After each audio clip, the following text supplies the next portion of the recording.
तो आप सभी को पता है कि आरबीआई का जो पेंशन ऑपरेशन है वो 2019 में किया गया था। तो जो पेंशन ऑपरेशन हुआ था, कैसे वो हुआ था, वो सारी चीजें इस वीडियो में डिटेल में आरबीआई पेंशन ऑपरेशन को मैं एक्सप्लेन करूंगा। साथ ही में जो पब्लिक सेक्टर बैंक एम्प्लॉय से रिटायरी से उनका पेंशन ऑपरेशन का क्या स्टेटस है और उनका जो फॉर्मूला नया बनेगा वो इस वीडियो में देखेंगे। तो ये पार्ट 1 रहेगा जिसमें मैं आरबीआई पेंशन ऑपरेशन को पूरी तरह से एक्सप्लेन करूंगा। पार्ट 2 में आपका जो बैंक पेंशन अभी होता है ऑपरेशन, तो कितनी सैलरी रहेगी वो पार्ट 2 में हम देखेंगे। तो इस चैनल को सब्सक्राइब करके रखिए पार्ट 2 देखने के लिए। तो चलिए शुरुआत करते हैं। तो आप स्क्रीन पर देख सकते हैं ये 5 मार्च 2019 का जो गवर्नमेंट ऑफ इंडिया का जो आपका सर्कुलर है वो आरबीआई गवर्नर को यहाँ पे भेजा गया था, जिसमें जो आरबीआई का पेंशन ऑपरेशन है वो किया गया था। देखिए, pension operation is long pending demand of public sector banks and union of RRB. मतलब आरआरबी और पीएसबी की जो बहुत टाइम से लॉन्ग पेंडिंग डिमांड थी पेंशन की, लेकिन 5 मार्च 2019 को मिनिस्ट्री ऑफ फाइनेंस ने गवर्नमेंट ऑफ इंडिया को इश्यू लेटर किया आरबीआई के गवर्नर को, और जो उनकी ओल्ड पेंशन डिमांड थी, जो आरबीआई के पेंशनर्स की डिमांड थी, उसको यहाँ पे अप्रूव कर दिया गया। और ये आप देख सकते हैं जो सर्कुलर ऑफिशियल, और इसमें टेबल भी दिया गया है कि कैसे ये जो फॉर्मूला है नया पेंशन ऑपरेशन के बाद सैलरी बनेगी वो भी एक्सप्लेन किया है। तो ये पूरा टेबल में आपको आगे जाकर एक्सप्लेन करूंगा डिटेल में। तो ये 5 मार्च 2019 का पूरा सर्कुलर देख सकते हैं। पूरा टेबल जो है वो अच्छे से एक्सप्लेन में करता हूँ, और ये जो भी डिटेल्स थी वो इस सर्कुलर में उन्होंने जारी करी थी। तो अब बैंक का पेंशन ऑपरेशन होता है तो भी मिनिस्ट्री ऑफ फाइनेंस ऐसे ही जो आपके पब्लिक सेक्टर बैंक से उनके लिए जो सर्कुलर है वो जारी करेगा। जो आपका सर्कुलर था 5 मार्च 2019 का, उसमें क्या किया कहा गया था वो देखिए।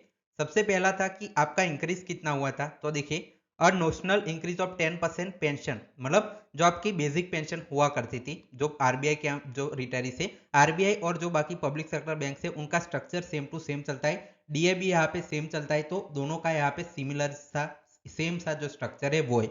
तो इनके जो रिटायरीज थे उनकी जो बेसिक पेंशन है उसमें 10% इंक्रीज, साथ ही में डीए को मर्ज करके नया डियरनेस अलाउंस है वो बनाया गया था।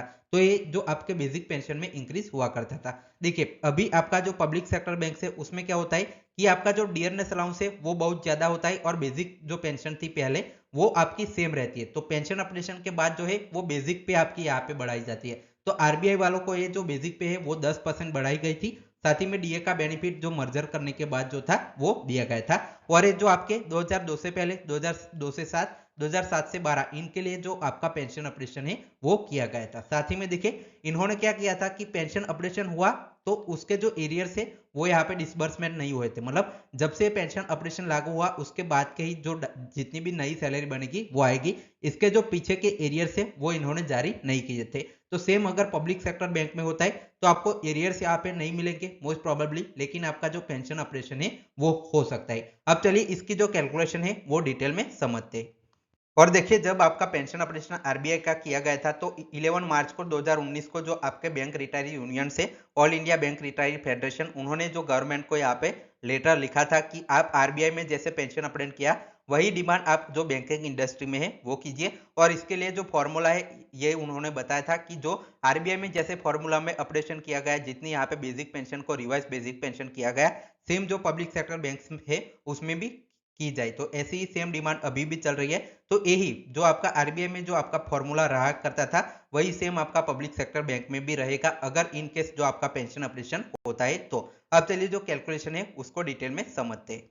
अभी हम देख रहे हैं कि आपका आरबीआई में पेंशन ऑपरेशन हुआ था तब की बात, तो तब क्या क्या यहाँ पे किया गया था वो समझते हैं। देखिए कैलकुलेशन, तो ये जो आपका टेबल मैंने दिखाया सर्कुलर में उस टेबल को यहाँ पे रखा गया है। उसमें देखिए, जो आपकी बेसिक पेंशन थी जो रिटायरीज है, प्री रिटायरीज 2002 के पहले के जो भी रिटायरीज है उनके लिए यहाँ पे क्या किया गया था, जो फिक्सेशन है वो देखिए।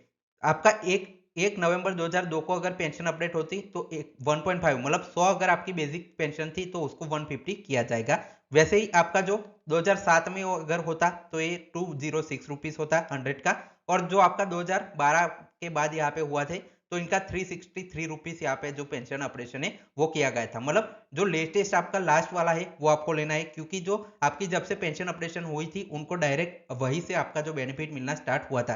तो बेसिक जिनकी 100 थी, जो आपके प्री रिटायर्ड 2002 थे, उनकी डायरेक्टली बेसिक 363 यहाँ पे बन गई थी, और उस पर जो डीए है वो चल रहा था वो मर्ज हो गया, और जो लेटेस्ट उसके बाद के जो डीए है वो इनको मिला करता था।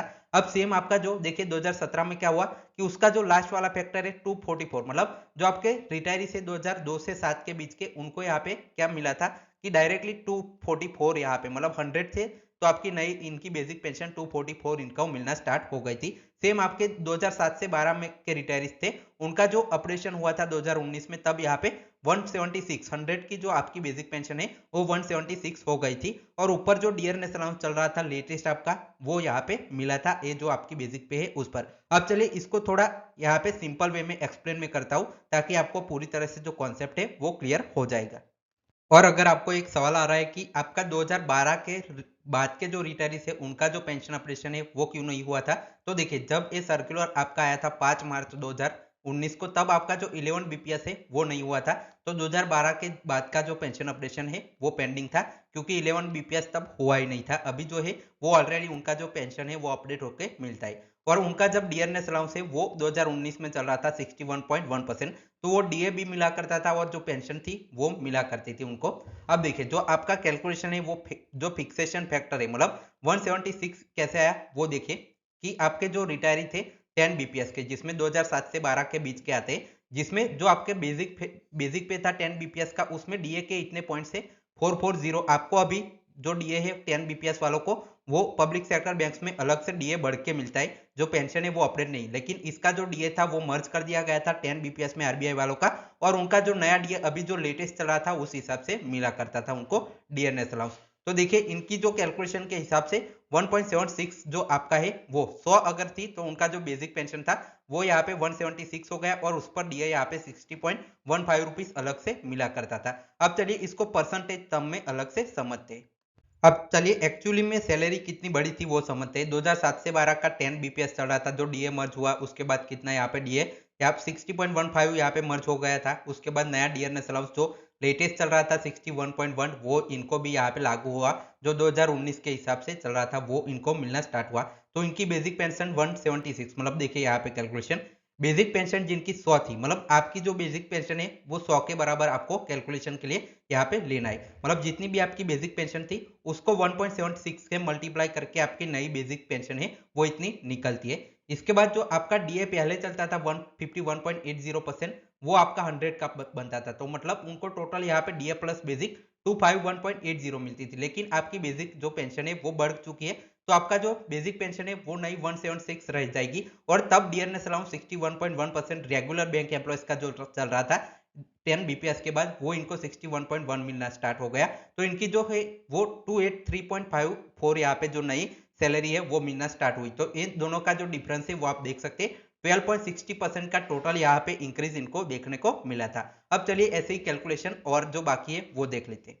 सेम आपका 2002 से 2007 के बीच जो रिटायरीज हुए थे जो आपका 9 बीपीएस में आते थे उनका जो फैक्टर है वो देखिए जो आपके 2012 के बाद मतलब 2019 में जब पेंशन ऑपरेशन हुआ था तब इनको जो बेसिक पेंशन है वो 200 की 244 मतलब 2.44 यहाँ पे जो है टोटल मल्टीप्लाई फैक्टर रहा था फिक्सेशन फैक्टर रहा था। तो उनकी जो बेसिक पेंशन है वो 100 की जगह 244 यहाँ पे हो गई थी।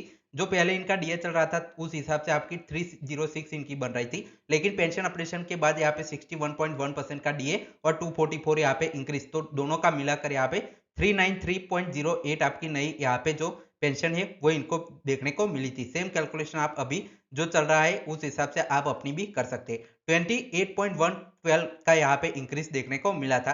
अब अगर आपको सवाल आता है कि उनकी जो 12% बढ़ी थी इनका 28 कैसे बढ़ा, तो जैसे जैसे जो आपके जल्दी पहले रिटायरीज हुए थे उनका ज्यादा बढ़ता है क्योंकि उनकी जो बेसिक पेंशन है वो कम होती है, डियरनेस अलाउंस बहुत ज्यादा होता है तो उस हिसाब से इनका जो है वो इंक्रीज आप देख सकते हैं। अब जो चलिए आखिरी जो आपका कैलकुलेशन है वो भी देख लेते हैं। अब देखिए 1997 से 2002 के बीच जो रिटायरीज हुए थे उनका जो फैक्टर है वो आप देख सकते हैं कि उनका जो टोटल 100 का 3.63 आपका इंक्रीज यहाँ पे बेसिक पेंशन में किया गया था आरबीआई के जो फिक्सेशन जो फैक्टर हुआ था उसमें। तो 100 रुपीज इनकी जो पहले बेसिक पेंशन चलती थी वो यहाँ पे 3.63 गुना आपकी नई बढ़ने को बढ़कर मिली। उनका जो डीएनएस अलाउंस है वो 61.1% आपका जो लेटेस्ट चला था उस हिसाब से नया यहाँ पे जो आपकी नई बेसिक पेंशन थी उस पर मिलना स्टार्ट हो गया। तो 412 की जगह इनको 58479 रुपीज यहाँ पे मिलना स्टार्ट हो गई जो आपकी नई सैलरी आफ्टर पेंशन ऑपरेशन। तो इनका जो राइस है वो 41.94% का टोटल देखने को मिला है। तो ये बहुत ही ज्यादा यहाँ पे जंप देखने को मिला। वैसे ही आप जो बाकी बैंक के रिटायरीज है वो भी इससे कंपेयर कर सकते हैं। अब चलिए जो बाकी आपका एक मुद्दा है बैंक पेंशन का, उसको भी थोड़ा देख लेते हैं। तो जैसे कि आप सभी को पता है कि पेंशन अपडेशन का मुद्दा 30-40 साल से पुराना यहाँ पे चल रहा है। जो रेगुलर पीएसबी बैंक एम्प्लॉयज है उनका ये यूएफबीयू के साथ यहाँ पे कई सारी बार यहाँ पे जो डिमांड है वो पेंडिंग है। यूएफबीयू और जो आईबीए है वो कोई भी स्टेप यहाँ पे फर्दर नहीं ले रहा है। डीएफएस भी इतना सीरियस नहीं है, कोर्ट में केसेस चलते रहते। लेकिन यहाँ पे तारीख पे तारीख अभी जो 12 बीपीएस लेटेस्ट लगा था तब आपको एक्सक्रेशन नाम का एक नया जो अमाउंट है वो यहाँ पे इंट्रोड्यूस किया गया था। लेकिन पेंशन अपडेशन आपका अभी भी पेंडिंग है। जो गवर्नमेंट है उन्होंने पेंशन अपडेशन नेशनलाइज बैंक में यहाँ पे करेगा, तब आपको ये जो मैंने फैक्टर्स बताए सेम फैक्टर से आपका भी जो इंक्रीमेंट है वो लगेगा। अब पार्ट 2 आएगा जिसमें जो अगर अभी आपका रिवाइज होता है तो 11 बीपीएस 12 बीपीएस के बाद नई पेंशन क्या बनेगी वो डिटेल में हम समझेंगे। और साथ ही में जो आपका कैलकुलेशन है वो भी मैं करके दिखाऊंगा। तो उसके लिए इस चैनल को सब्सक्राइब करके रख सकते हैं। और ऐसे ही जो पेंशनर्स के रिलेटेड अब बहुत सारी वीडियोस में मैं आपको सिंपल वे में सारी एक्सप्लेनेशन देने वाला हूँ। तो आप चैनल को सब्सक्राइब करके और वीडियो को लाइक करके रख सकते हैं। Final, thanks for watching.